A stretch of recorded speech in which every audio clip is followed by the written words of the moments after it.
if you think about economic policymakers, they really have a dual mandate. And that mandate is, how do you promote economic growth for our country, and how do you make sure that the gains are shared fairly?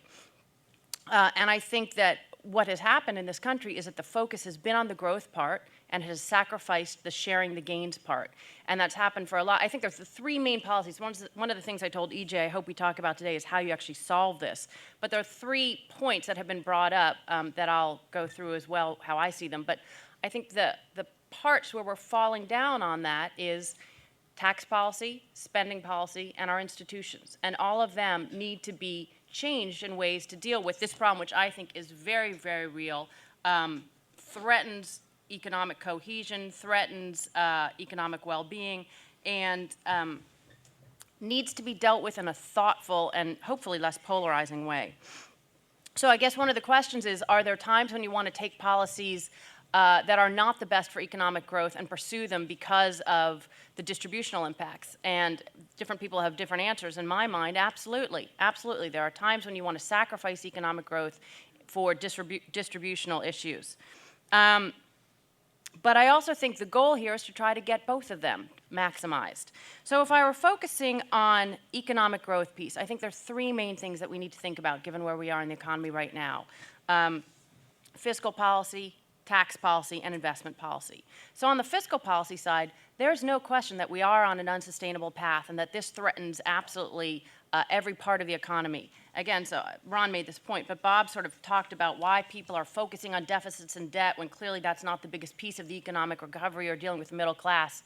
That's not why you focus on them. You focus on them because right now we're on a trajectory that if no changes are made, we will hit some kind of a fiscal wall. And that will, it is not exaggerating to say, result in some kind of a fiscal crisis. We don't know whether that will kind of be a slow burn or an abrupt change in our economy. But the result of that will be leaving all of the kinds of policies that anyone's concerned about in worse shape than they would be if we were to deal with the fiscal issues in advance of any kind of crisis. So it's really crisis management. It's not that dealing with deficits and debt in and of themselves are the solution to the declining middle class. In terms of tax policy, this is where my preference is probably different than some of the other panelists. I believe that keeping an overall tax policy that's conducive to economic growth is desirable, meaning we can't tax our way out of the fiscal problems that we have. Higher levels of tax certainly have a drain on economic growth, so you want to solve as many problems as you can with as low tax rates as you can while still paying for whatever your national priorities are, and as smart tax policies as possible. Luckily, when we look at tax policy, we start from about the world's worst tax system that you could ever have conceived of, so there's great, great places where you could make improvements and find ways to get additional revenues. Because I should be clear, when I say that, we need more revenues. Taxes will have to go up. My concern is that they don't go up in a way that is excessive or that they don't go up in a way that isn't smart in terms of promoting economic growth. And I'll talk about some of those in a moment, too.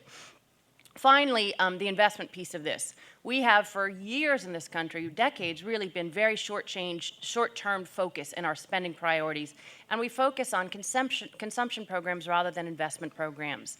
In my dream world, we would fix the budget by getting the numbers to add up, but also in a smart way, where we completely reprioritized away from subsidizing or spending money on consumption and focusing on investments, whether that's on infrastructure, basic R&D, or I think probably the most important one, which is human capital, which again goes to a lot of what we're talking about here.